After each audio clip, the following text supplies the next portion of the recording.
Um, good. You're good. Because it's Excellent. recording now. Now it's. Sometimes we talked before, but we didn't this time.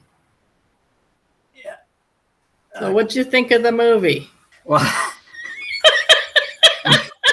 I started watching it from the very beginning going, oh, my goodness, what did she pick? Oh my, this is like, it's at the edge of making me nervous. Oh, And I watch porn. Okay, well, I don't, but it was one of those, like, we're not necessarily picking movies that we like. And I like that aspect of this. Yes. It's about learning. And it was on the edge of, well, I said that to Debbie. She goes, well, why would you pick something like this? I go, it's not about that. It's about our conversation afterwards. Right. That's what this is about. It's so we can talk about things that we wouldn't normally talk about. Sure. Not that I want to talk about porn all the time. No. But yeah, it's not even that. There's a lot of richness in this to talk about. But I did I like the movie? No. As much as those family vacation Chevy Chase movies, you know what I mean? It was all just a setup to be, oh my goodness, to be like, I can't believe this is happening. It had the potential to be a good movie, but it's like when you walked in and you saw that moose, it's like, at one point that's going to break and it's going to be all over the place. Like all these things are just setups for. It's funny because I didn't think that. Then when it happened, my brain went, I remember seeing a cut for this movie, like when it was in the theaters or something like that. And I remember that breaking in the little prologue that I had seen before. Yeah. So I should have known that you were obviously figuring out that they were going to break it. And it was pretty well done when it was moose urine. And it goes over everywhere, but they didn't do any of that stuff. If you have moose urine all over your body, not a person, it was shown to not like the smell of the room. Yeah. Afterwards. So we probably should have a spoiler alert because we're talking about bits of the movie, and every time you and I are talking, there should be spoilers. If people don't realize they're going to get spoiled on the knowledge of this movie.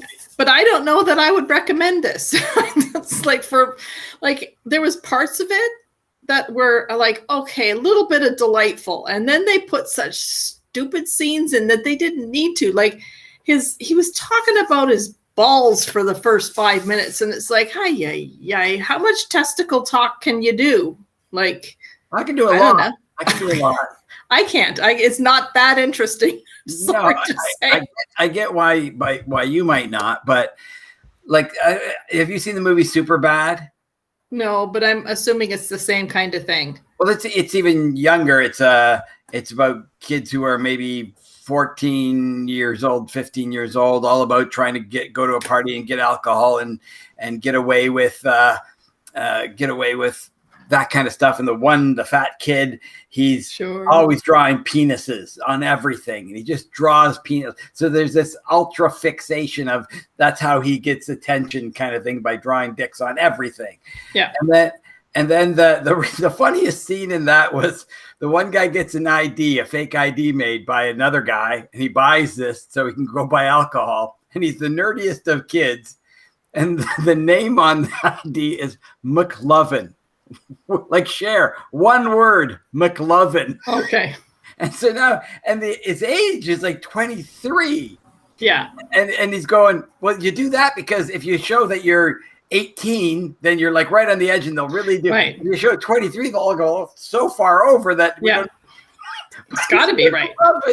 23 years old, going in to buy alcohol. That was beautifully set up. Okay. Yeah. And that's what was missing from this movie. A beautiful setup, like an outrageously funny aspect. It was all too easy. I could have wrote this movie and the jokes. Yeah. No, that's the thing. It's very sophomoric humor. It's very, predictable if you were a teenage boy kind of thing. Although they had a couple of good spots, but like the things that there are glaring things that bug the crap out of me at the end when they're in Michigan at Christmas and they had snow all over the place. And it's like, but you can still see the leaves on the tree. I didn't notice that. I did notice the driveway was perfectly clean. Yeah, and you know that someone has sprayed a whole lot of that fake snow in California, I'm guessing. But it was because that's how that guy could stand in his tank top, right? Yeah. But it was like there's leaves on the tree in December with snow all over them, and it's like the leaves wouldn't be there. Well, so the funny thing is the tree out in front of my house has leaves on it until April, and then they fall off, and then they grow back again. It's a funny kind of beech, or not birch or beech. There's another name for it. Somebody knew what it was, and they went, "Yeah, that kind of tree. The leaves just stay on." We went through storms, like in the middle of February. I thought for sure they're all going to blow off now. And they were just like hanging on. So I convinced Debbie it was a silk tree. It was a fake tree. I actually said, "I go, you didn't know? That's fake. That's you're bad. You're bad." You're going, "Oh, that's why. Oh my goodness, I had no idea." Okay, now, so did you get why I picked this? Because you picked her. I did her, and you did why him. Yeah. Okay, in her, the voice was Scarlett Johansson. Mm-hmm. Who plays Black Widow in the Avenger movies, and Stan Lee always guest stars in those movies, right? Right. And the voice in this one's Kaley Cuoco from Big Bang Theory, and Stan Lee starred on Big Bang Theory. Yeah, I remember he was. That was why I picked it. Wow, that's like 12 degrees of separation. Of separation. You're going really deep into the rabbit hole. Yeah. You might as well say that person had a second cousin who lost an eye due to a errant gunshot, and the other one shot at a bird and knocked his eye out, and the bird was then that's how far you're going to try and reach him for something like that. I'm just gonna add a little bit of light. So maybe we should say to the one viewer we probably have that the real the story is there's a guy who's dating a guy's daughter, and he's a little bit brash in how he talks and how he acts, and the father ends up having to go being forced to go meet him at Christmas time because the daughter says, come meet my boyfriend, and all he knows is he's really got a sort of a very lackadaisical attitude about sex and swearing, and he's just brash. So he doesn't want to meet this guy at all. Ends up going to his house and finding out he's a multi-millionaire. And this guy's losing his business. Oh yeah. He's losing his paper business because he's old school and print, and this guy's all about the new school of, well, who would ever do anything with print because that's dying art. And of course you'll he's just so a forefront of that. And he had a son in it who's 15 years old, who's going to take over dad's business. And you sort of come to some realities that the son figures out that he was going to take over dad's business. Now he's going to, take over a dying dinosaur, and his knowledge of being a young kid and understanding how the world's going to work sort of paperless, and why that is of value is that's a bit of the storyline that threads throughout it that I kind of liked. I kind of like the young boy stuff and what he had to learn about himself and him going forward. He sort of grew. If you notice him at the end and him at the beginning, he grew the most. Maybe Bryan Cranston did to some degree.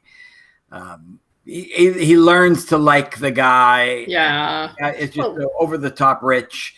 I loved Elon Musk being at that party. Yeah, I thought you might. I did. And I thought his acting was spot on till the very end. He just he overacted a little bit like he did on Saturday Night Live. He just had he sort of smiled and laughed away, and went, that was a nervous kind of thing. But the rest of it, I thought he did a really good job. Sure. Why he wants to do a cameo in a movie like this? Yeah. So somebody owes him something, right? Or I don't know. Why would he want to do Saturday Night Live? Why does the essentially richest man in the world, he's so busy, he has no time for his family, wants to give up a week of his life to go on Saturday Night Live. It's not, and I only like, I mean, he lost probably money. It fluctuates. Just doing that. Yeah. But he would have lost when you look at the stock devaluation of both SpaceX and Tesla after that.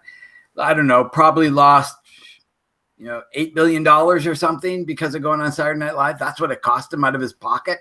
Wow. Not that. I mean, he's smart enough to know that that's not money out of his bank account. That's just a share value thing, and that fluctuates anyway. So it doesn't mean anything.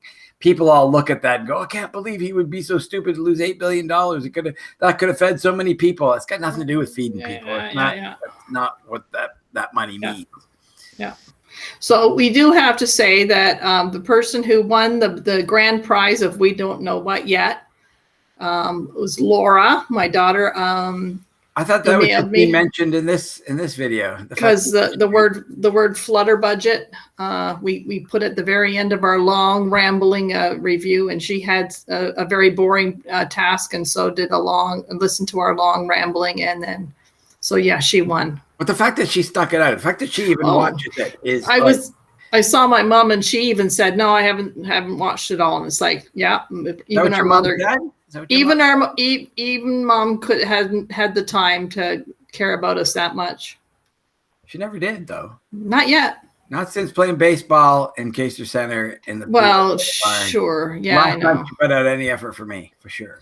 Right. You showed her. You moved away. I waited 50 years to do that. I got her. Now she needs me. I'm gone. So I'm trying to think of my little notes. I like the line when he says you're at war with Laird, but he's not fighting. I thought that was kind of a good line. They're like, you're fighting against someone who's not fighting back. So I thought, I like that. The toilet seats, the toilet scene was funny. Like they took the no paper theme and went to the extreme by not using toilet paper. So you could expect some humor with that. And I guess they milked it for everything. Japanese toilet water jet kind of bidet kind of mentality. They had Kiss guest star. Two of the guys from Kiss. I thought that was great, actually. Sure. I really like seeing them come walking down because of the shoes they wear and the way they walk with the guitars and the music. Yeah, I quite like that the Kiss scene in it. I never understood why anybody liked Kiss.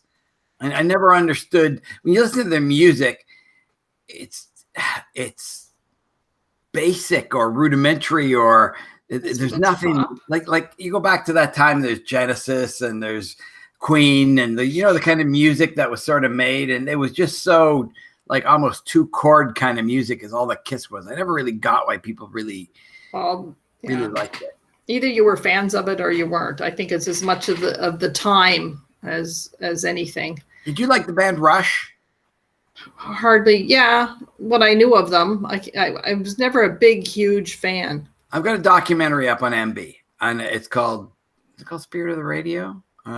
If you look through documentaries and then Stage, and then music or something, because Stage is like when they have the Oscars and anything done on a stage. And then I've got music, and you'll see there's a Rush documentary there. And I'm not that into Rush. I mean, I like Rush to a degree. And you watch this, and it brings back so many memories of the late 70s and 80s. And Rush is just a high school band trying to do their own music, and nobody wants to listen to them because you're never in high school with your own music that anybody would value. You all want to be a cover band, right? That's what everybody wants to hear. Right. And they don't want to do it that way. They want their own music. So like 5 people come to their high school gigs, and they don't even know how to dance to their music, and made everybody uncomfortable. And then, so you learn about this band and what it did. And the funny thing is, they opened for Kiss in the States. And that was their first big step into America, was opening for Kiss. And there was a great interview with Gene Simmons, who was in this movie, and he's talking about the Rush guys, and he's going, I didn't get it. After the concert, all these girls are flocking to our hotel rooms, and got girls coming in and out, and these Rush guys went into their hotel room and closed the door and were reading. And he goes, I didn't get it. Like, are they gay? No, Yeah. but like what's going on? What's this? It made no sense to him because his reason for doing this was to get the girls and that party. accolade. To them, it was the music. And they interview a lot of musicians, and the musicians, I had no idea that Rush was so intricate with their music at a level that blew my brain away when I watched this documentary. Yeah. A really good documentary will help you. You'll fall in love with the subject. Yes. Yeah. And you might not even like the subject, but you end up going, like, I think Jonah Hill is one of the guys who was working on this movie, a screenplay, or he has something to do with it. And I think he does a lot of that sophomoric kind of stuff. He was in Superbad. Yeah. Yeah. So, but I saw him on Graham Norton, and it's like, oh, he's delightful.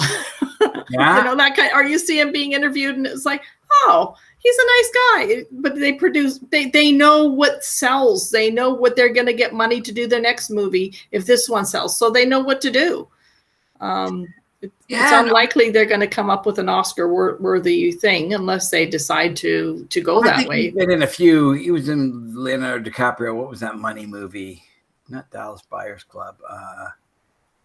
There's another movie that he was in. Not Greed. No.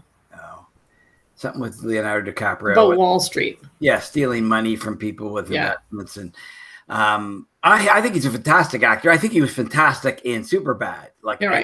As much as that was incredibly sophomoric, it was like hilarious. To me, that was a real reason to be silly and funny and drop penises. It really made the movie. I don't know if you remember what it was like to be 16 or 17 and want to go drinking and not being able to go drinking, but wanting that ability to not do what the parents tell you to do the opposite. I'm frozen. You're frozen? You froze a little bit for me, but okay. Yeah, no, I've never been a 16-year-old boy, but I also was not much of a rebel that way. So you were more a rebel than me. No, in some ways, like my epitome of rebelness was soaping our own windows because I wouldn't dare soap someone else's. But I did do things like I wrote in a diary, and I suspected someone was reading it. So I wrote all kinds of really bad stuff in there waiting for someone to say, you did that? And it's like, no, I didn't, but you read my diary. So that's pretty good. I thought that was clever. But I killed the neighbor's dog. Yeah. Did drugs last night.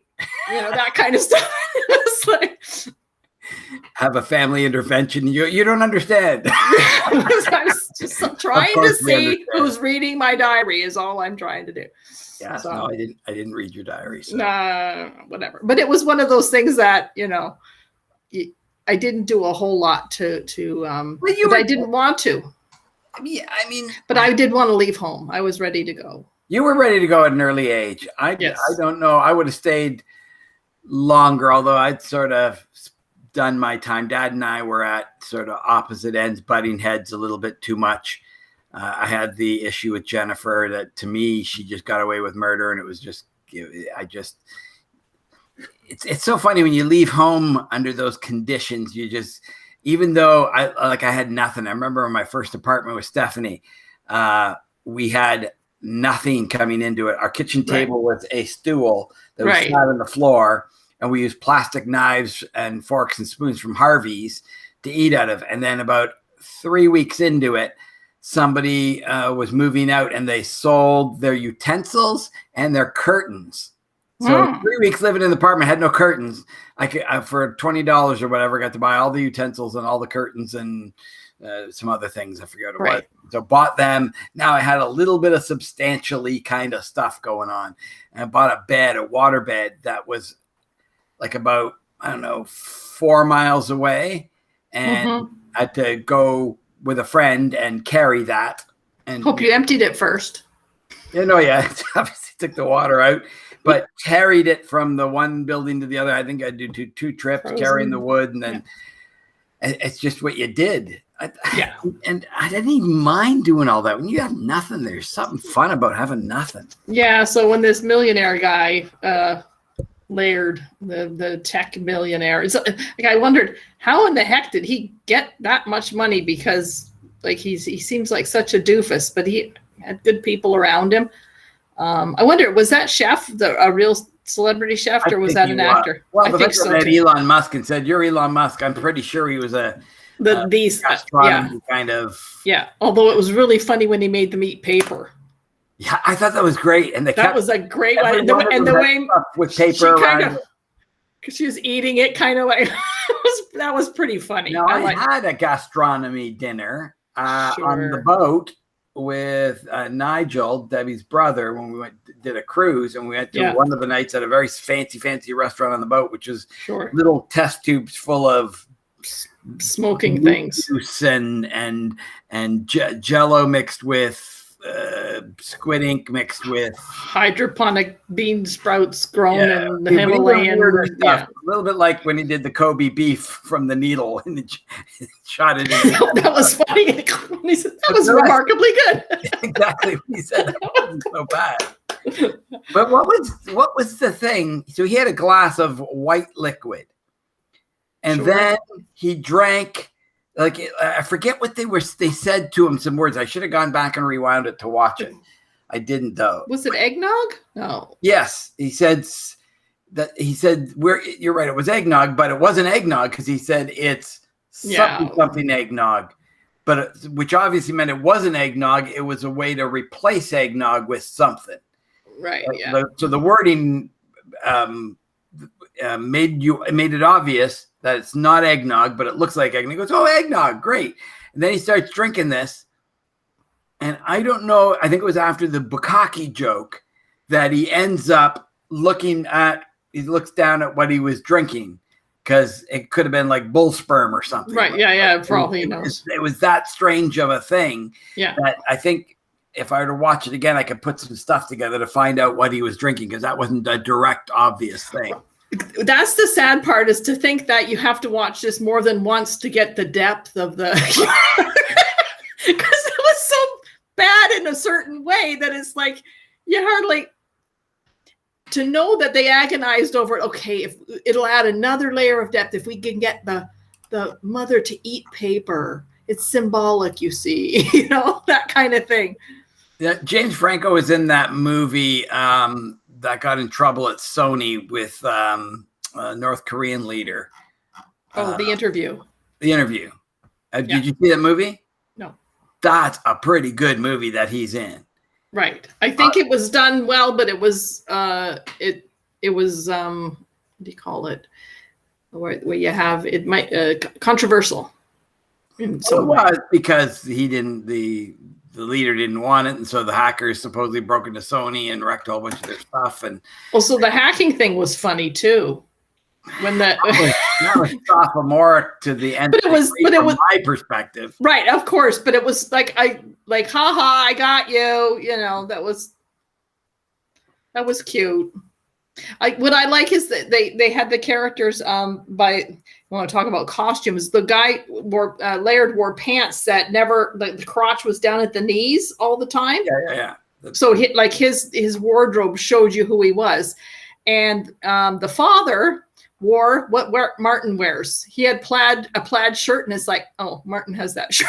So it's like the uptight, conservative stick in the mud father. It's like, yeah, that's my husband. Well, I didn't see him as an uptight conservative stick in the mud. Sort of. I saw him pretty normal. I mean, he hears really god-awful stuff about his daughter and having sex. Yes. And has to go through that, and he's just like going and not wanting to hear it, that kind of stuff. And so that's not a stick in the mud. That'd be the same thing for me. You don't want to hear that. Sure. Stuff. Yeah, I'm not saying that. He wasn't a cartoonish stick in the mud, but he was not hip and cool, and he does like. Yeah, and he shouldn't be. James Franco to me was cartoonish. Yes. And like was over the top. The little boy wasn't. Obviously, the Russian helper guy or whatever, the butler-ish, butler guy, estate manager. Yeah, like King and Peele. What's his name? I forget. Key and Peele. Yeah, I don't know. He's one of those guys. He was over the top to an nth degree kind of thing. Yeah, I thought that was sort of silly, but I really did like The Interview with James Franco. I thought he did a great job in that movie. And right. Well, he's a great actor. I think like he can do all kinds of stuff. And it part of it is like when you see him do good stuff, then you go, oh, why'd you have to do this stupid thing? Like Bryan Cranston has done some pretty amazing stuff too. My favorite Bryan Cranston story, though, is during an interview on the Graham Norton show. He tells the story about his honeymoon with his wife. Funny. Why?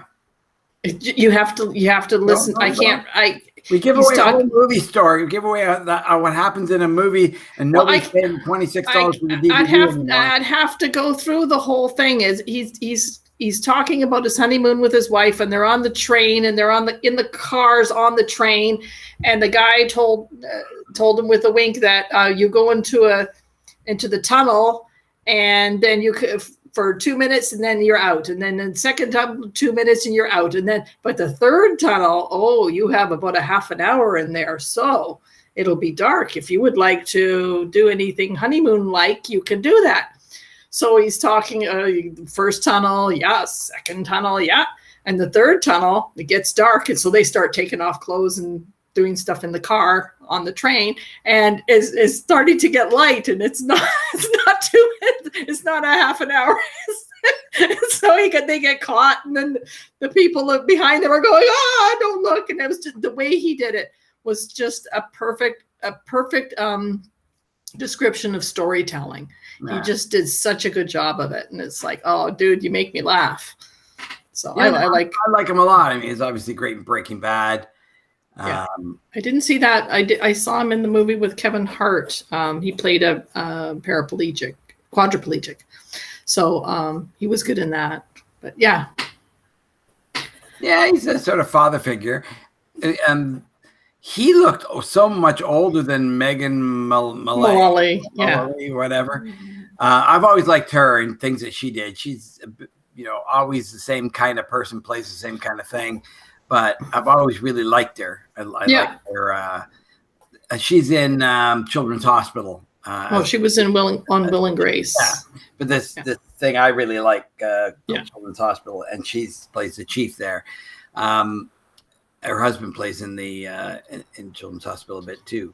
She's only 2 years younger than Bryan Cranston, but Bryan Cranston looked old. Looks older, yeah. They put makeup in the cracks of his face or something because he's born in 56, I think. She was born in 58. And I'm sitting there going, why does he look so old? He seems vibrant. Do you know what I mean? But he looked old. Now he was playing a 50-something-year-old, 55-year-old. Is that what he was playing? And he looked older than that. Yeah, because wasn't he turning 55 as his birthday, right? At the beginning, they had his birthday party. Remember when he said hi to the daughter? That was his birthday party. Yeah. And the son made comments about him and stuff. And I think they said 55. And he was really 65-ish, I think, when that movie was made. It could be. Made 2016. He was born in 56, so it's only 60 years old. 60, yeah. Oh, he's the same age as Martin, pretty much. But man, he did. Martin doesn't look that old, although. I know. I wondered if, although somebody had confused Martin for Debbie's dad at one point in time. Debbie's brother. That was good. That was one of my favorite moments too. Bloody hell, Dad looks good. It's because it's not Dad, it's my husband. That was funny. There's little moments that make you happy, and it's like that it was just so genuine. I loved it. I thought it was good. Yeah. So you can certainly miss on this movie. I know I'm gonna have to make up for it in the next movie. There was a movie called The Barefoot Contessa. You ever heard of that? Mm-hmm. Yeah, I've heard of the name. So, somebody I dated a long time ago loved that movie, and it's a Bogart movie, I think. Certainly around that time, I'm pretty sure he's in it. And it was her favorite movie, and she also liked The African Queen. And one New Year's we watched The African Queen together, and that was a fantastic movie. Yeah, I really liked The African Queen, but her favorite movie is Barefoot Contessa.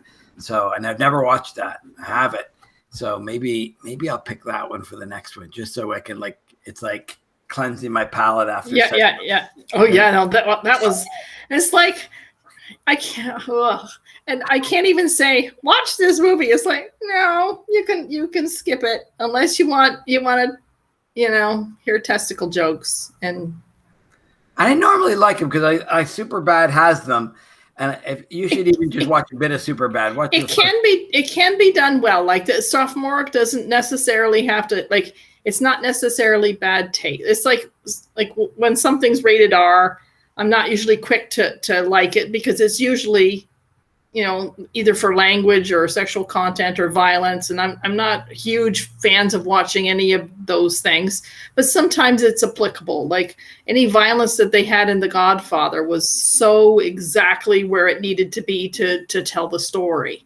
Yeah. And Sopranos is like that. You should watch The Sopranos. Yeah. That's the I'd say the first half of the first season, it was a bit silly with the violence. They just thought that's what you should do in a TV show, and then they cleaned it up to. It was very dispersed, but when you saw it, it was real, and the words were real, and they were wrong and dirty and an ugly moment of that stuff. So you got to see the gravity. I don't like it when some murder just happens and people just fall over and die.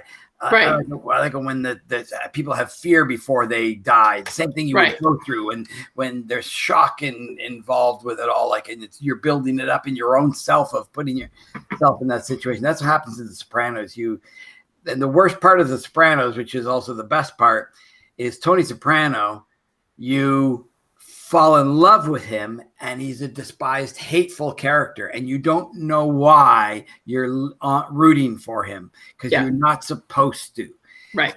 And that's what makes it wonderful, is because now you get to question yourself. Why do I? And I think I know why. It's because they show he also has the same problems you and me have. He also has a kid in school, and the kid broken the trophy case and gets in trouble, and he now needs to solve this problem and make his kid a good kid. And that's what he wants to do. Meanwhile, he goes to work and kills people. But it comes home and he's got the same problem you and I have. So you empathize. But that's like Archie Bunker. He was a bigot, but everyone just, you love the guy. You just love the guy, despite his, not being able to. What does bigot mean again? Racist, homophobic, all those things. I thought bigot was more precise. Could be. Look up bigot. Yeah, but if I look it up now, you know what I'm going to get on my YouTube. I'll make you look at it. Just look it up on Google. Attached into a belief. We're all bigots then. Sure. Especially one who's prejudiced against or agnostic towards a person or people on the basis of the membership of a particular group. Well, then we're all bigots to the KKK. Sure, but that's silly. The bigot's not a bad word now. If you look at it that way. When you said it, because I'm going, I don't know that it has a negative connotation, though. It totally does. I 100% agree with you. And even in the quote, don't let a few small bigots destroy the good image of the city. But I don't know that bigot itself. It's like what's the word when you're prejudice. Prejudice is not a bad thing to be. We're all prejudiced. That's how you survive, is by being prejudiced. We're discerning.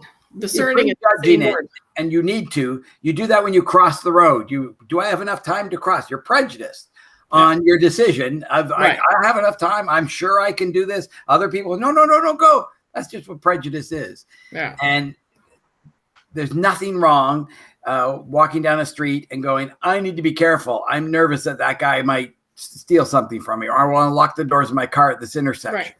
Right.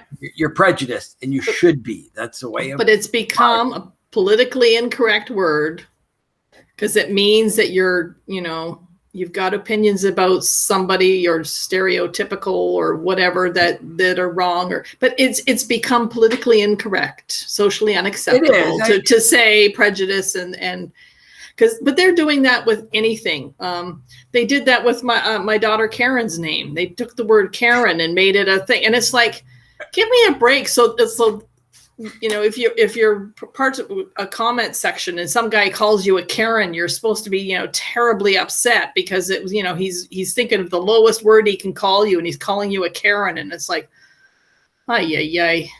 Yeah, you're Karen is a selfish, entitled to nth degree. I guess it could be not just liberal, it could be conservative too, but definitely. I tend to see a Karen more as a liberal. And I see it the other way. Really? Yeah, I thought it's like uppity conservative kind of. It's funny how that's the way I thought it was. And maybe because I know Karen's more conservative, and then she's not a Karen. In my view, she's the opposite of a Karen. Well, there's I think it's the word entitled, whatever that means. Yeah, you're right, because they get mad at somebody who get off my lawn. And they're videotaping it all there. And I shouldn't have to wait, and that kind of thing. Yeah. But they made it like a bad word, and it's like ay. Yeah, I think Karen for Children's Day just dropped off a cliff this year. Yeah, like nobody's gonna name the child Karen. Right. That was my problem with Caitlyn being Caitlyn Jenner's name. So the whole Karen, like there aren't going to be any Karens for a number of years. So the cool thing is 20 years from now, we can sort of guess somebody's age by if they have the name Karen. You know what I mean? Like you're not going to go like there's not many Myrtles anymore. Right.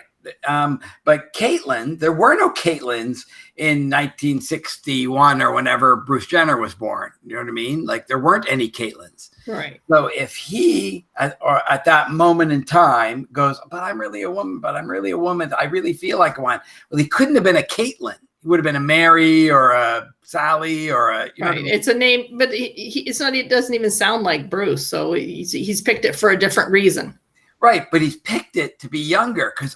I think the first news ever of a Caitlyn was 1973. I looked it up, and it became a name they actually called people till about 78. Right, and then in the late 80s and 90s is when it started taking off. So in his brain, he goes, "No, I'm not just a woman. I'm a young woman." Which of course everybody wants to be a young person, not an old person.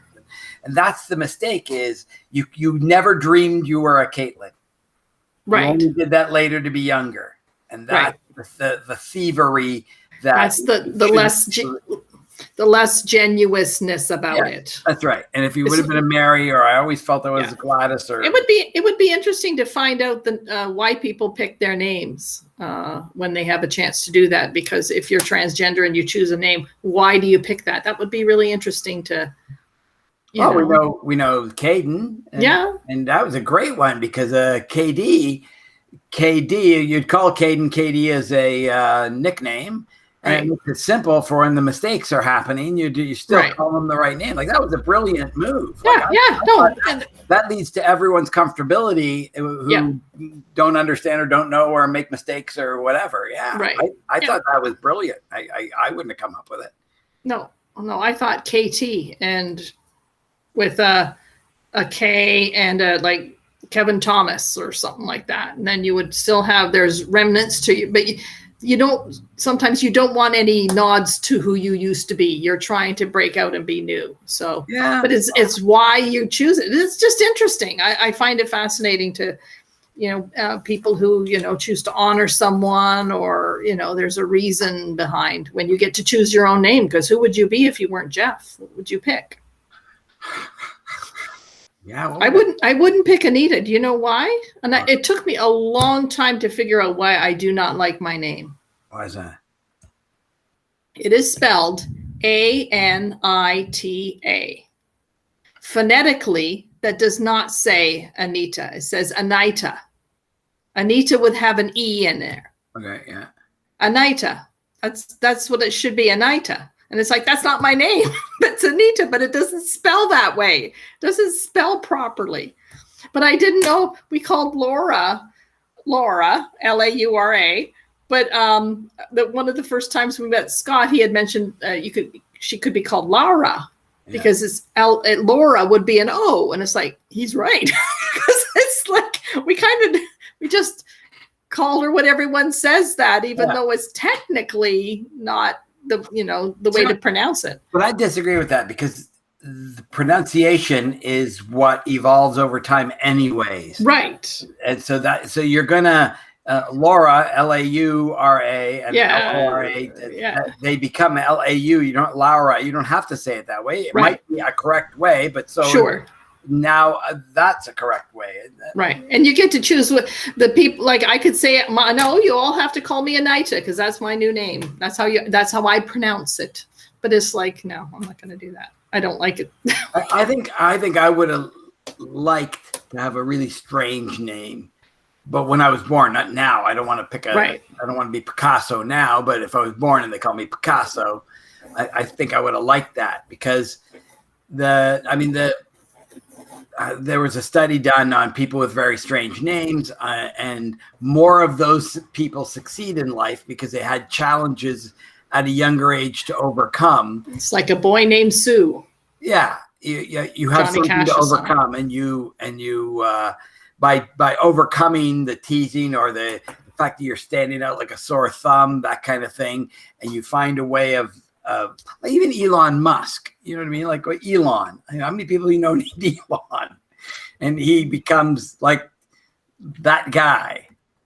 Well, I had a friend in college, and she had a friend named Christina, and she wanted to go by Teeny, and then she got overweight, and she everyone's calling her Teeny, and she's really large, and so it was like, oh man, you gotta go. Call me Chris again, or Christine, or something else. Don't call me Teeny anymore. Guys that are really big, tiny, and they don't joke, but women wouldn't. No, they wouldn't appreciate that being pointed out like that. Yeah. No. No, I think I would have liked a freaky name. Elon's a great name. I guess a lot of boys are probably being called Elon right now. I know a girl who's named Tesla. Her first name's Tesla. Okay. And because her mom was Serbian, and Tesla was Serbian. Yeah. Named her daughter Tesla because they're very proud of the Serbian roots that Tesla was Serbian. Well, nowadays it is absolutely anything goes. I mean, you can name your kid anything, or you can call yourself anything. Call them those funky letters.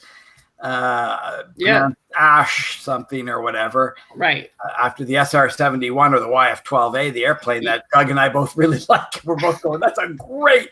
Dad would have named me Foxbat after the MiG-25, because that was essentially created in 1963, like essentially when I was born.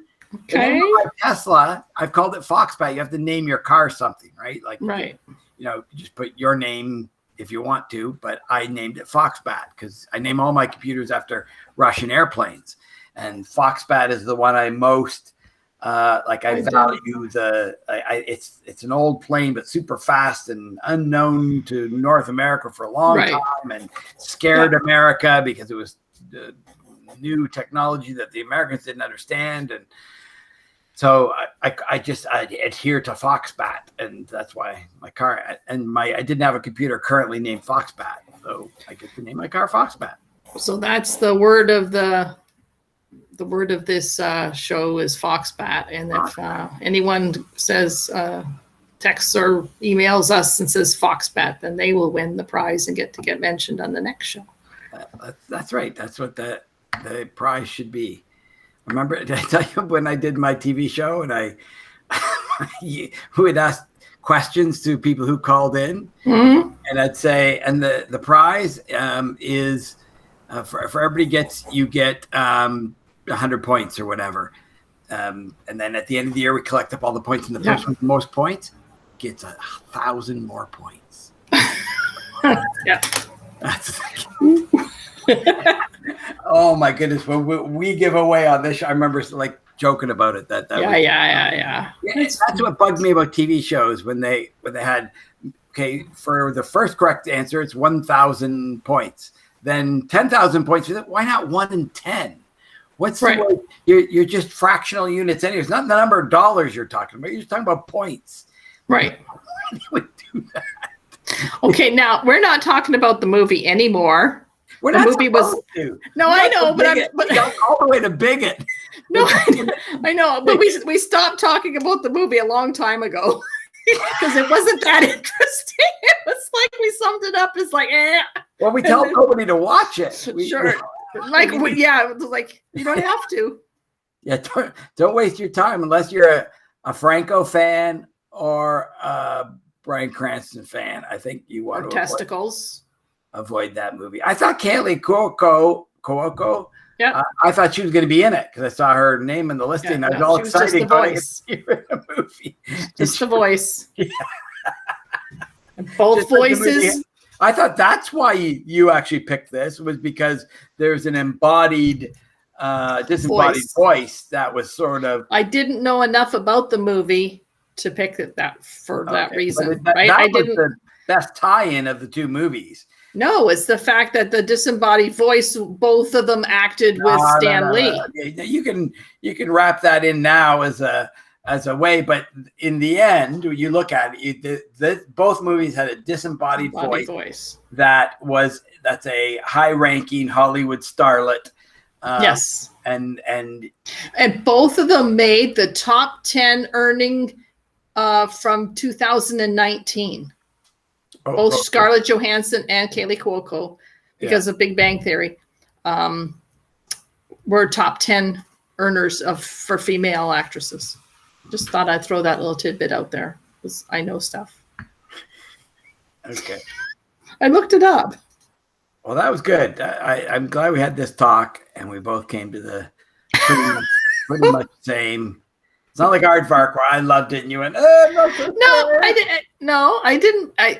And what about Aardvark is that on set after our conversation, if I would go back, I would probably say it's better than I thought it was, but I wasn't going to get past and do it again until we had that conversation. So that's interesting. Well, that actually drove us to doing this instead of each of us doing a diatribe. Doing our separate. Yeah. I like this way, way, way better. You know what I was thinking? We should almost pick the same way we pick movies. Maybe we do this next year after we finish this year up, because I know you don't like loose ends. We can stop right now. We stopped at the COVID. There was no March. There was no March to 2020. We just stopped. Oh, I know. Because we sort of had to. That Debbie put down the law. You don't come in our house. I know. It's like. What? In March, can you were thinking about? Can I go outside and watch on the patio? Jeff, I can't see Jeff. Are you kidding me? Jeff's the most important person in my life. So, here's my thought. I was thinking this later. Every movie we pick one. You and I each pick. If you pick the movie, I pick the other person to watch it, and then the three of us get together and do a thing. And it's going to be a different person every time. Oh, I don't know that many people. Yeah, you do. I don't have that many friends. I have a lot of kids I can go through, and they probably owe me. Yeah, exactly. Yeah, you know how I get Henry to do stuff. Yeah, I just remind him that he sprung from my loins, and then he just doesn't want to talk to me anymore, and he'll do whatever I say. Just like, shut up, Mom. Maybe you get your kids each one of them to do it. I don't have friends enough to do that. Kids, you need 6 months to cover. No, I don't want to have to do that with people. Really? I think that'd be the fun. And I would pick like Debbie's brother or something to do one of them, and he's just got to come on. Like, it's a way of introducing people. Like, I would end up learning about you by. I don't mind or something. I don't mind doing that. I don't want to obligate people and feel that I have to find someone. You don't think I have two good friends. I have none. I have none. I used to have Sip. Parkin. Yeah, Barb Parkin. Are you with the bride or are you Barb Parkin?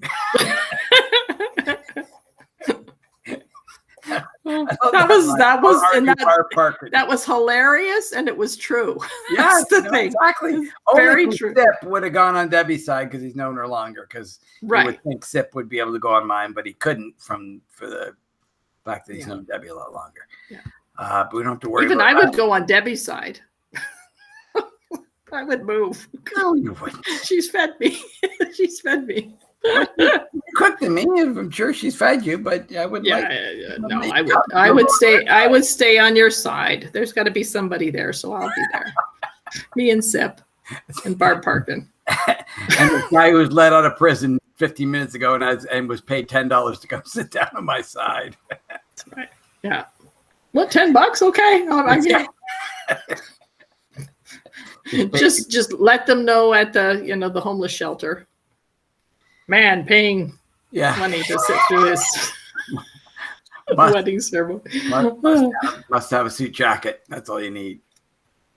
Or you get Moors to outfit them all before they come in. Like don't expensive restaurants have suits that suit jackets that people can put on? Yeah. So anyway, think about that. We got a year or half a year before we have to come up to that. And maybe just one other person who wants to do this with us. You know what I mean? And wants to, because in this discussion here, you and I go off into a tangent pretty quickly, like especially because this movie. Maybe somebody else to talk about. Would hold our feet to the fire a little bit more and would be a bit more professional about trying to talk about a movie. I don't know that you know what? 10 years from now, if I'd review this, I would like this conversation more than us really talking about the movie. Right. You know what I mean? Well, but I enjoy talking with you, especially since you're gone. I like to be able to do this, but we don't have to put it up on YouTube every time because. I think we do. Mom wants to watch it, and Laura. No, she hasn't. Laura's the only one, because she was stuck doing some boring data input. How many minutes are we at? Like 45 minutes? I don't know. I can't see where it says. I don't remember when I started it, so yeah, well over half an hour. But does it say the time in here? Hello. We get the cottage August 12th. August 12th. Yeah. Oh, cool. Debbie gets to go to the cottage early. Yeah, August 12th. That's when they're moving out. Well, what? Debbie bought a house on the lake. Yes. I thought you were talking about another cottage. No. The 30th of was going to be the move-in date, but now they're moving out on the 12th. So Debbie's happy because then she gets to paint it, put stuff in it early, and so do things and look and all the stuff that makes Debbie happy. Yes. Okay, so Debbie gets a house, and how fast did it fill up with? Oh, I'd like to come and stay. Well, that's the funny thing. Her nephew. She's got two nephews. One's dating somebody, moving together. They've been together forever, probably going to get married. And the other one's a bit of a loner guy. Yeah. And the brother goes off to live in California, and the other brother goes, "Yeah, I'll come visit you. And he goes, "Wait a second, you don't want ever to come visit me. And now that I'm moving to California, you want to come stay here because I'm in California." Right. What a cheap vacation. Yeah, a leech. You know what I mean? Coming to a nice place because I'm there. And they were all dissing him because of that. And then Debbie gets to Lake House and they're all going, "We want to come over. And I go, "Wait a second. You dissed him for doing that. Now they're doing it to you and you're not dissing any of them." Right. It's just human behavior. Yes. When they do that. There's nothing wrong with that. No, and Debbie did say who wants to come and visit kind of thing. So I get that. But if you bought a house, how many people have lined up to come visit you? Like, I know it's COVID, but I'd like to come and visit you. So that's for sure. But here's the point of it. I was saying to Debbie, why was it wrong for him to do it? The first brother, right? So right that everybody else. And I go, Here's what it is. It's like a woman who dresses in really nice clothes and lots of makeup and a push-up bra, and then gets whistled at by a guy and goes, "I can't believe he would do that." The point is, Debbie bought a nice house so people will want to come. Right. That's her reason for getting the house. It's to share it. That's what going to make her the most happy. Not to go into it. She wouldn't have bought it if nobody could come to it. Right. You have the nicest house in the world and you have to sit there and no one. So it is the sharing. Yes. And so it was with the brother with the thing. And if the other brother didn't see the sharing as the value, he's the fool. Right. So I get that. Yeah. But we did talk when we had some cousins, it's like, okay, what relatives can I go and mooch off of? You make your rounds and see how long you can stay and if you can get a job while you're there. And so, we got to meet some relatives. I don't know. Craig and Steven. from Australia. Didn't they come and make the rounds? Well, and they kind of. I thought you said we did that. And no, we had cousins who were doing that. I don't know that that's mooching. It's no, and that mooching isn't a good word, but you kind of like, hi, I'm your relative. Can I stay? I like that. Personally. I do too. What was the name? The one Elaveld, the girl who came and stayed at my place in. Oh yeah, there was one, but she wasn't even a cousin. She was a second or something. Yeah, wasn't she was a distant removal. That's what it. Did we not get along or something? There was something that happened that was that weird. You went. Yeah, I don't remember what it was. There was something that. I don't remember. Maybe mom. She was a drinker or something like that. No, it wasn't that. Maybe. I mean, I get really fed up with people who do that and then instantly think it's their house. You know what I mean? Like, instantly. Right. So maybe that's something like that happened. I don't remember what it was. I don't remember how long she stayed. Like, I just remember there was something at the end that made me not that dying to have her come visit again, kind of thing. I just. Right. It was, so. Well, and I'm not the best hostess. I'm really not. So I'm happiest when someone can feel like they're at home. And we've had not too many people sleeping over or anything, but we've had 2 sort of long-term people, and it worked out so wonderfully. Jeffrey Wright, George's son, came down and stayed with mom and dad for a while, and then mom left, so he came to our place, and it was a joy to have him over. He was like it was wonderful. So it was just great to have him come. And the other one was our friends Fred and Amy. They live in near Tennessee, and she came up to visit family. And so instead of getting a hotel, can she hang out here? And it's like she was here for like 2 months, and it was wonderful.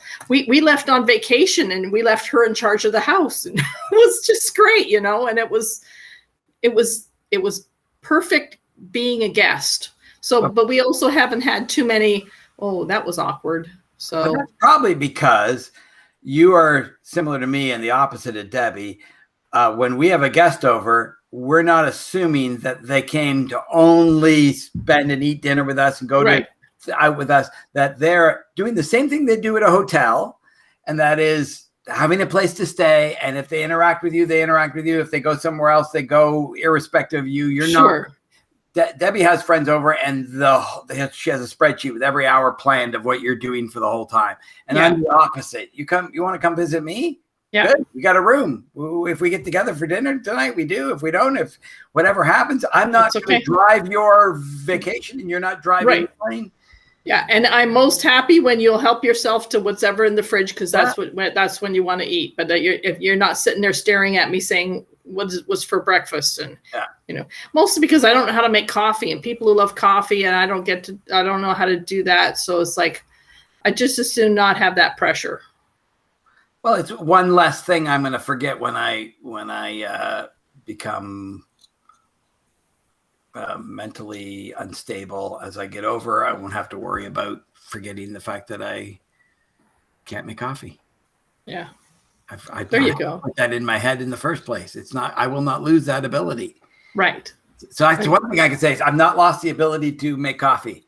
Well, and that's the other thing. I never had it. No, I never had. And so Mom gave us a Keurig. So all you have to do literally is put the lid down after putting the little pot in. And she's trying to show me how to do it. It's like, no, I don't want to know. I don't want to know that there steps. You have to take the previous one out. And the water has to go in somewhere and it's way more than you think. And so I don't want to know. So if you want a coffee and you insist on a coffee at my house, I will walk across the road to Tim Hortons and I'll get you a coffee. Yeah. No, I've never understood coffee. No. It's never been a thing. Coffee. I don't get it, but Martin loves it, and he says, I don't understand how you can't enjoy it. There's so much joy in having a good cup of coffee, and it's like, no, not for me. So funny that you and I never drank coffee, and we never even knew the other one didn't drink coffee. No, and I have a couple of kids. Andrew does not drink coffee. Oh, really? Eh? Anne only drinks coffee that Martin makes.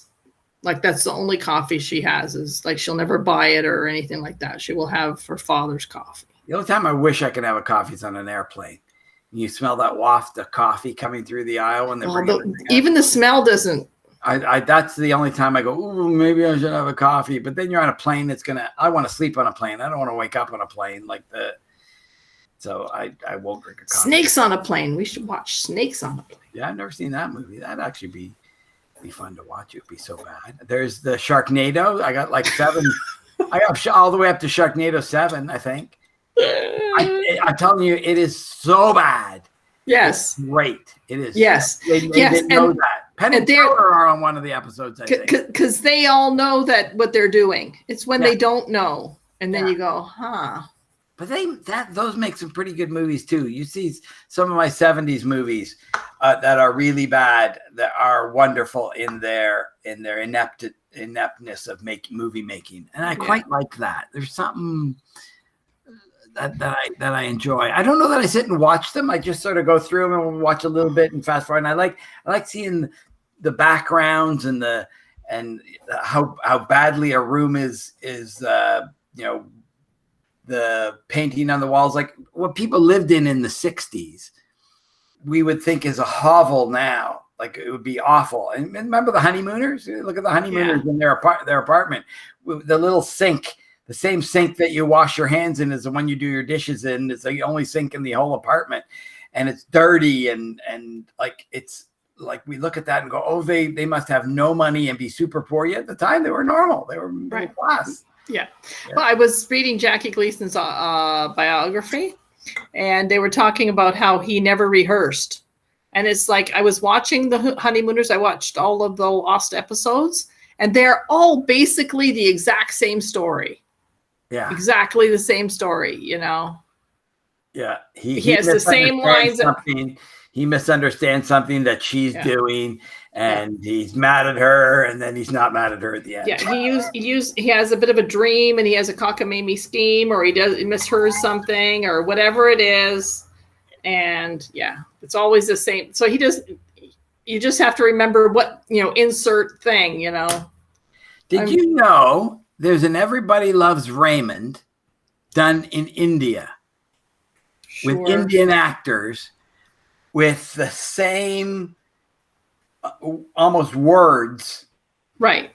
Now it's in India, the brother and parents live upstairs in the house instead of neighbors, but the same storylines. He's a cop or something, the brother and and is it in Indian? Yeah, I'm pretty sure it's in Indian. But it was wonderful to watch because you sit there and realize they're just throwing their culture. Yeah. So they'll be talking about samosas instead of hamburgers. You know what I mean? But it's so closely tied to the exact same story. It's hilarious. But Everyone Loves Raymond was first, but that All in the Family was based on a British show. Oh, was it? I didn't know that. It was based on a British show called Injustice. I think it's called Injustice for All, but the word justice was in the title. And the first pilot, the family's name was Justice. Oh. They made 3 pilots of the All in the Family, and with 2 different Gloria and Mikes. Wow, I didn't remember there were different Gloria and Mikes, but I didn't remember that. The name was Justice. It was not Bunker.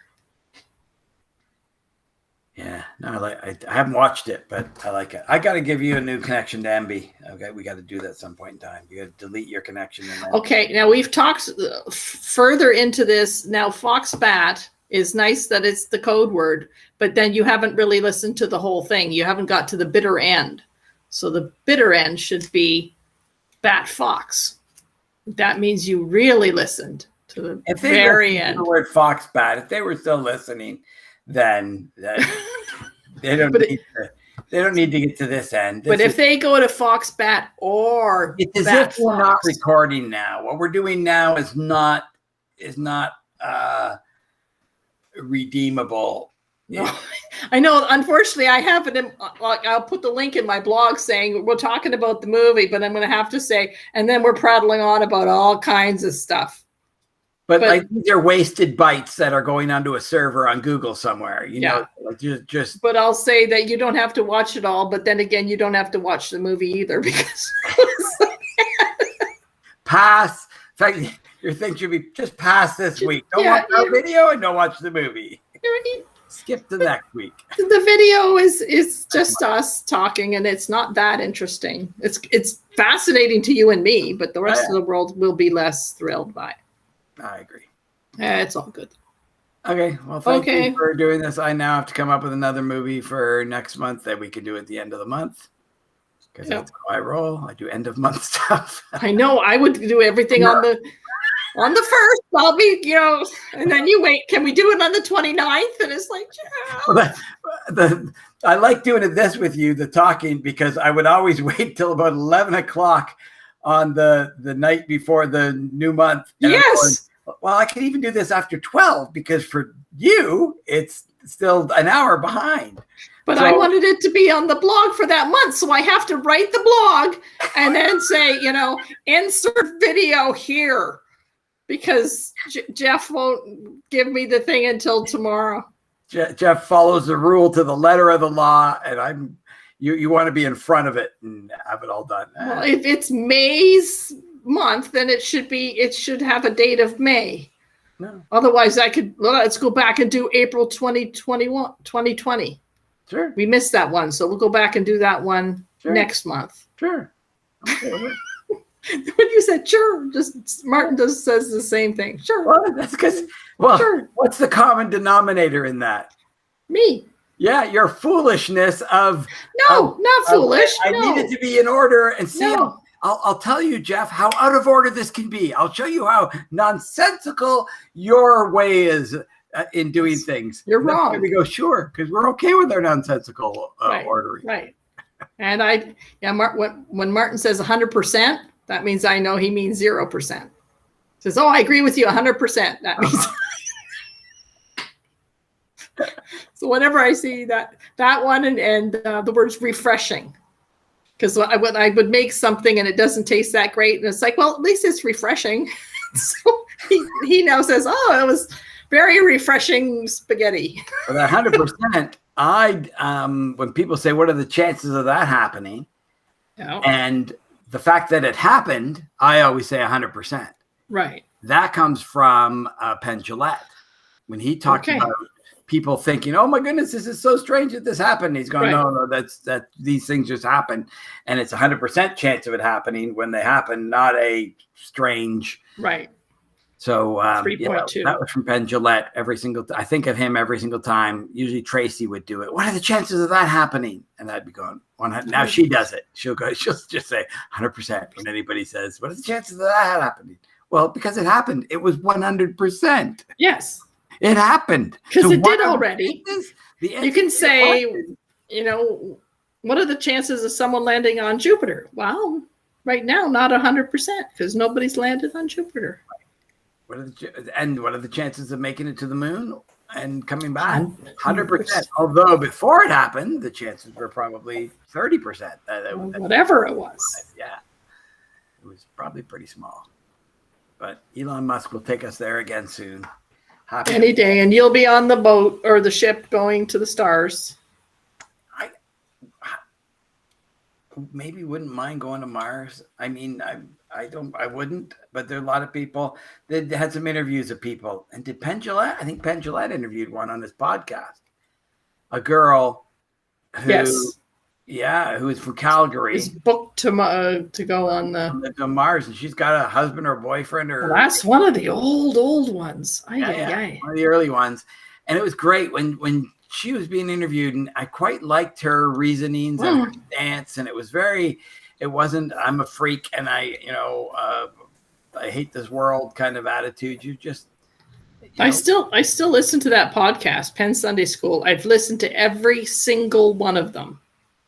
Like I'm like 2 behind, like it's on my thing. So when I go on a long walk, I'll take it. So every single one of them. So my thought is, he's a couple years older than me. My thought is, he'll be 90 years old in an old folks home. I'm 86 or what. I don't know what our difference in age is, something like that. I'll be 86. I can go visit him. He won't be a star anymore, and you'd be glad to talk to somebody who will talk to him. You know what I mean? Like, you have a visitor, his name's Jeff, and I come talking. It's like Terry Garr right now. She probably doesn't have people knocking down her door to come visit her. So I love Terry Garr. Like, I thought she was wonderful. And everything she did, and her attitude. And doesn't she have MS? I think she has MS pretty bad. And I saw an interview with her lately, and she's pretty far gone. And it's like ravished her quite deeply. But I would sit down and love to have dinner with her, or take her out for coffee or something. You know what I mean? I think I'd have a great time. And I don't know. Does she like to reminisce? Does she hate to reminisce? Is that I don't know. What do you have in common though? I've been watching all of the comedians in cars getting coffee on Netflix. It's like such a hoot. I love it. Well, maybe it's a bit of that. What do I have in common with Kathy Lee Gifford? And what do I have in common with what's that girl that you took me to? Mag Ruffman. Mag Ruffman. What do I have in common with Melissa Gilbert other than we're born on the same day? She was born 1 year later in 1964. I was born in 1963. The weird things you figure out, right? Yeah, what do I have in common? You like them to a degree because you're not supposed to, kind of thing. Like, but you only like their persona. We don't know what the real person's like. That's why you want to talk to them. You want to see how much you like to think you can read between the lines, and you see an actor in enough things, you go, I think I could put together who they are. I genuinely want to think that Tom Hanks is wonderful, and same with Julia Roberts. Like I believe that they're probably pretty nice people, because crappy people you end up hearing about some of it, and everyone has a crappy day. So yeah. And Penn Jillette's another example of that. You wonder what he's really like and in normal life and talking. Yeah, to be honest, that's actually one of the biggest disappointments about COVID, is that if I ever get to see the Penn and Jillette, the Penn and Teller show in Las Vegas, like I always wanted to go and see it, they used to stand and do autographs after with everybody. With everybody. And now I don't, like, I know that they were talking about how they can still somehow do that with cameras and stuff like that. And I don't know if things are going to open up, but that would be to think that I would go to Las Vegas and not be able to get a chance to just have a picture with them and say hi. Yeah. Because I don't care much about anything else. Like, there's stuff like, okay, well, things happen, and there's stuff that you can and can't do, but that would be man, I would have really wanted to do that. Yeah, have you watched Bullshit, that show? Most of them. I find them very enlightening, and what's great is he never says I'm right on this or I'm right on that. He's just going, here's some. This is the thing to sort of think about. Start thinking about it. You make your own decisions. I'm gonna make jokes at these other people's expenses because I get to, and. Yeah, I quite like the way he thinks, and he's taught me lots. No, I agree. To be honest, I learned a lot about Christianity by the way he talked about it. Yeah. He's when he was respectful, anyways, and I like how he talks about libertarianism, and then the fact that he's all on board with it, and then all of a sudden now the libertarians are saying, oh, well, we shouldn't have to do vaccines, and he's saying, no, we should do vaccines, we're all supposed to do it. And so now he's like, I'm a libertarian, but I don't agree with where they're going. And I'm the same way. I'm a Christian, but some of the Christian people are talking about stuff that's like, I can't agree with you, like the ones that have such strong homophobic or whatever stances. Then it's like, okay, I'm not that kind of a Christian. So yeah, it's just, there's so many more layers to calling yourself something, or to put yourself into a tribe. Like I can't fit in that mold with all the ones that you think are in the same tribe with me. So it's just interesting. Same with atheists. Like, at one point he said, I'm not that kind of atheist. So it's like a great line from John Safran. He's an atheist who had a show on called, what's it called? It's a very antagonistic title. Even more antagonistic than There Is No God. I forget what it was. Right. Oh, John Safran versus God. That's what it was. Okay. So he takes on all these different religions and goes and even peyote in the wilderness of Arizona, and he does that Indian ritual. He does Buddhist stuff. He has a fatwa against somebody. He goes meets Muslims, and so then at the end of this one episode, he was great. He's going, so you the atheists who read the book, what's that Stephen Hawking book, Brief History in Time. Yeah, he goes, and you spout off how great he is and smart he is and all that kind of stuff, and go to your shelf and look at page 3 where you put the bookmark where you stopped reading it because you couldn't handle it and you know nothing, and you couldn't explain his theories any more than somebody could explain the world being created in 7 days. Like he said, you're the same thing. Your arguments are, you know nothing of where you're arguing the same way you say the other people argue. So he gives it to atheists, even though he's an atheist. At the end of his thing, he wraps it up.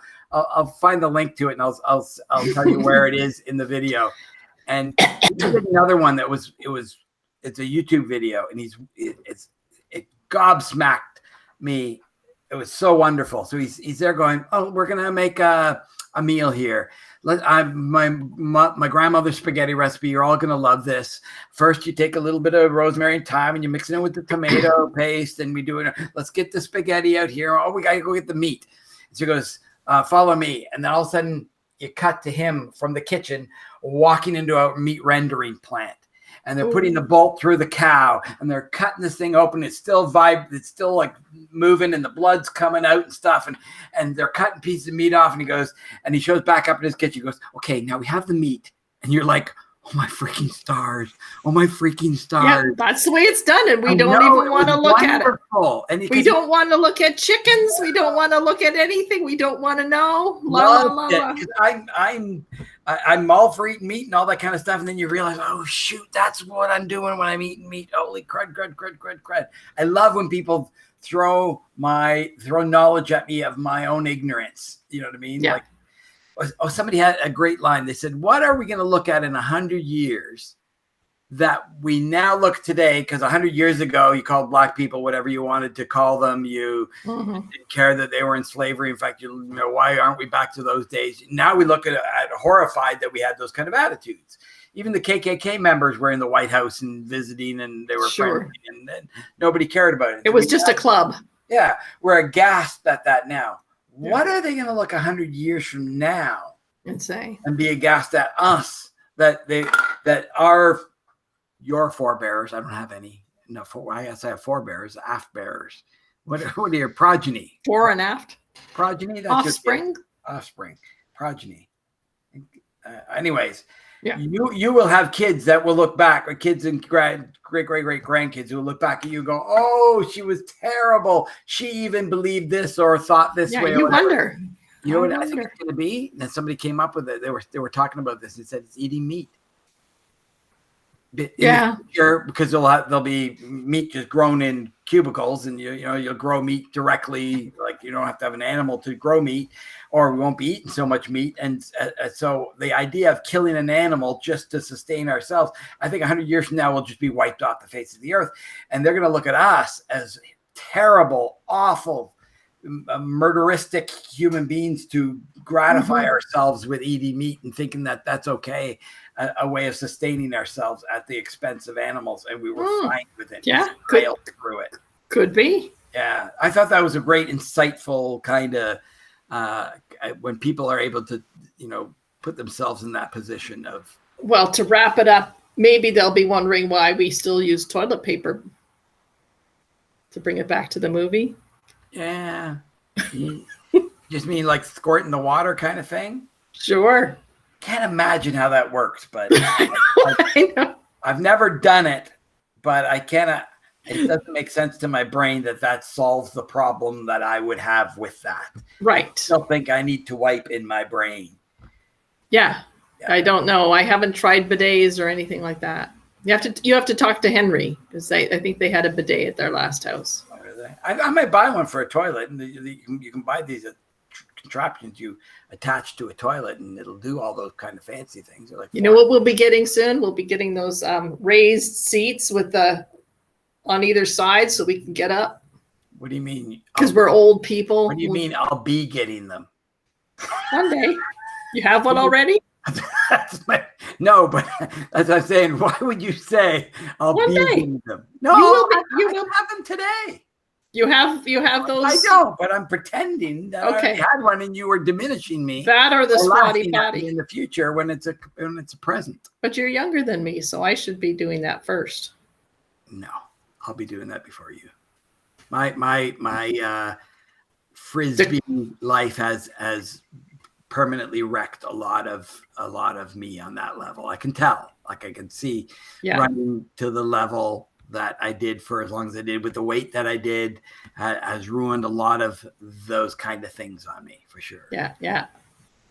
So I'll be paying a price for it. Maybe getting new knees or something. Yeah. It'd be like the Bionic Man. The very first episode of that, if I have the movie, it's wonderful, especially for airplane lovers, because the close-up view of the huge bombers and the M2F2, the little thing that he gets into, is so detailed. Better than any documentary I've ever seen. It's always right. And it was a television show. No, there's a movie before it. Oh, the movie. Yeah, the movie is the real good close-up of the stuff. There's another movie with who was that guy who with Jimmy Stewart? He played another movie where he flies jet bombers in the 50s that flew continuously, and it was a really good close up of airplanes. I'm going to show them to Doug because he'll really like how clean and like. It's funny. Dad liked airplanes, and so do his two sons. Oh, that's a fascination. I remember thinking that bathroom had airplane books in it, and it's like, please put something else in your bathroom. Flight International. I remember the magazines Dad bought. Oh, he gave Doug and I both a very deep love for airplanes. Doug and I were talking a few months ago, and we were talking about the models we had and which was your model, which was mine, and did you make this one? And I had totally forgotten about this one plane until I was watching documentaries, and I remembered it, and I had a model of it, and we were talking about what we knew the name as, and yeah, it was a great reminiscing, Doug and I, about airplanes. Okay, now we're really off topic. We need another code word because no one's going to listen to the end of this one. I don't want anybody to listen to this ever. No, we don't really. But if anyone does, they should prove their craziness or loyalty. They will game this, and Mom will go right to the end, less than the last 2 minutes, and go, I know the word. For watching. What was our movie? I don't know. Yeah. What were the other 2 words? Yeah. It's like, I don't know. So now it went from Fox Bat to Bat Fox to Fox Bat Tesla. All 3 words. Oh, or Blondie. Your bat that you got. Well, I was wondering where you're coming from that because I'd seen something else and they were talking about Blondie, about something. It was the bat. Yeah, and there's videos on YouTube of Blondie. Well, it was your bat originally. I just borrowed it. Yeah, and then killed it. And then almost incurred the wrath of Debbie. Well, it died on Valentine's Day that year, and she got a Valentine's card with a poem about Blondie on it. Well, you had it for about a month then because it happened in July. No. I mean, sorry, January. January. It was cold because it should have been hibernating. Yeah. So, man, I love that bat. I loved having the bat. That's a nice. So now we've got like 8 code words. Blondie. Okay, Blondie. Blondie's at the end. Okay, we're gonna go now. Thank you. We'll see you next month, if not sooner. I'll send you an attachment to this so you can download it. Oh no, I put it up on YouTube for you, and then you just use the link. I put the link. I embedded in my blog. I will do that. Have a good rest of the day. Bye.